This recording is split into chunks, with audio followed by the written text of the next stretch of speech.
Ibrahim Cik dari API ke Regimen ke-10. Ibrahim Cik merupakan salah seorang pimpinan Markas Besar Regimen ke-10 yang asalnya mengorbankan jiwa dan raga bersama Angkatan Pemuda Insaf. Beliau dilahirkan dalam sebuah keluarga tani yang daif pada 28 November tahun 1922. Di Kampung Sungai Dingin, Mukim Mentakap, daerah Temerloh, Pahang. Rentetan perjalanan menuntut ilmu beliau bermula pada tahun 1930 di Sekolah Melayu Mentakap. Pada sebelah petangnya pula, beliau memenuhi dada dengan ilmu keagamaan sehinggalah berjaya khatam Al-Quran pada usia yang masih muda.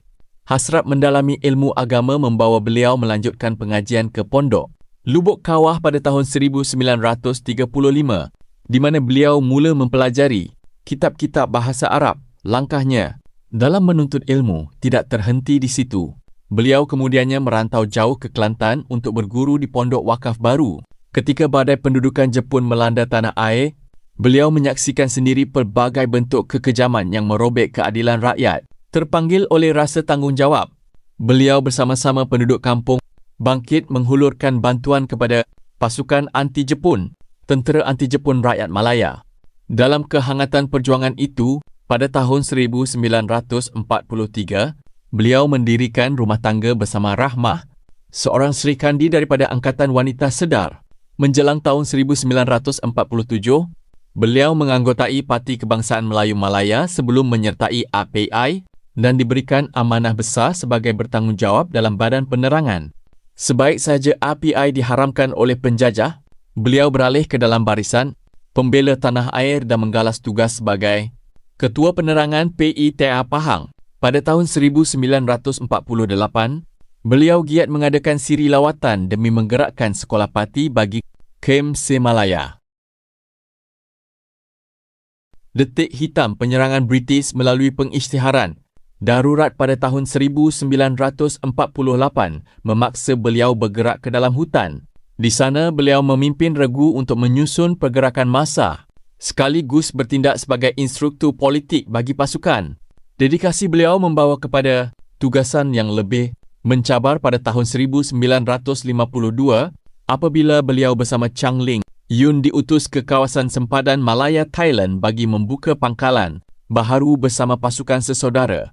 Atas kepimpinan yang terselah, beliau dilantik sebagai ahli jawatan kuasa Kerja Negeri Bahagian Melayu yang bertanggungjawab menyusun kampung-kampung Melayu di sekitar kawasan Betong. Selepas berjaya berhubung semula dengan Regimen ke-10 pada tahun 1954, beliau secara rasminya dilantik sebagai anggota Markas Besar Regimen ke-10 pada tahun berikutnya. Namun, tahun tersebut turut membawa ujian peribadi yang berat apabila isteri tercinta, Rahmah, telah ditangkap oleh musuh di kawasan Waeng. Beliau kemudiannya membina hidup baharu bersama Zamiah. Menjelang tahun 1974, beliau beralih tugas dari Regimen ke-10 ke kawasan gabungan, di mana beliau memimpin platoon ke-12 yang dianggotai oleh rakan-rakan seperjuangan Melayu.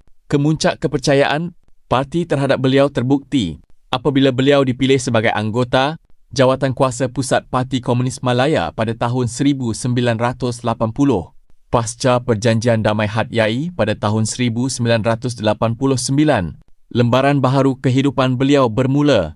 Beliau aktif mencurahkan bakti dalam membangunkan kampung perdamaian, khususnya dalam memugar syiar Islam. Dalam tempoh yang singkat, sebuah madrasah yang dinamakan Madrasah Darul Aman berjaya didirikan. Bersama-sama pimpinan lain, beliau membentuk jawatan kuasa agama dan menjalinkan hubungan dengan Majlis Agama Islam, naratiwat bagi menyelesaikan pelbagai kemusyikilan serta urusan berkaitan umat Islam di sana. Tanggal Disember 1992 menjadi detik penuh emosi apabila beliau akhirnya menjejakkan kaki semula ke tanah kelahiran di Temerloh selaras dengan syarat-syarat dalam perjanjian damai antara Kerajaan Malaysia dan PKM. Setelah sekian lama menongkih arus zaman, beliau menghembuskan nafasnya yang terakhir pada 29 Disember tahun 2011. Sepanjang era perdamaian, beliau sempat menitipkan sebuah memoir berharga bertajuk Dari API ke Regimen ke-10. sebagai khazanah dan suluh sejarah buat tatapan generasi akan datang.